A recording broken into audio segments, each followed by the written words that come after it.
به نام خداوند خوب بهار، به نام شقایق گل بیقرار، به نام تواناترین واژه ها به رسم محبت، به نام خدا. عرض ادب و احترام.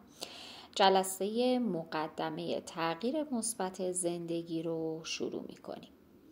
همه آدم ها شتابان و با عجله دنبال موفقیت و خوشبختی هستند. تمام راه‌های رسیدن به این دوتا مقوله رو امتحان کردن. کافیه که یکم سرعتتون رو کم کنین یا به اصطلاح ترمزتون رو بکشین. دست از تلاش بیهوده بردارین. خوشبختی مقوله‌ای نیستش که بیرون دنبالش بگردین. اونو باید درون خودتون جستجو کنین. تا به حال به این فکر کردین که از زندگی چی میخواین؟ آرامش، ثروت، موفقیت، خوشبختی یا غیره؟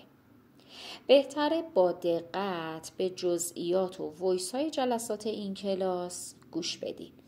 حتی اگر لازمه یه وایس رو چندین مرتبه گوش بدین، این کار رو انجام بدین. هدف خودتون رو از زندگی تعیین کنین و دنبال تغییرات مثبت باشید.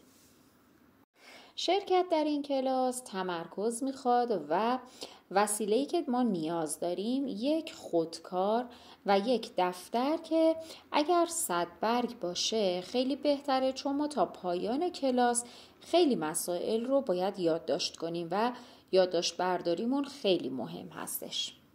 قدم اول، اهدافتون رو مشخص کنید و یادداشت کنید. هر راهکاری که به ذهن خودتون میرسه رو یادداشت کنین بدون کمک گرفتن از دیگران. افلاطون میگه شروع هر کار مهمترین بخش اون هستش. برای تغییرات مثبت زندگی همراه من باشید.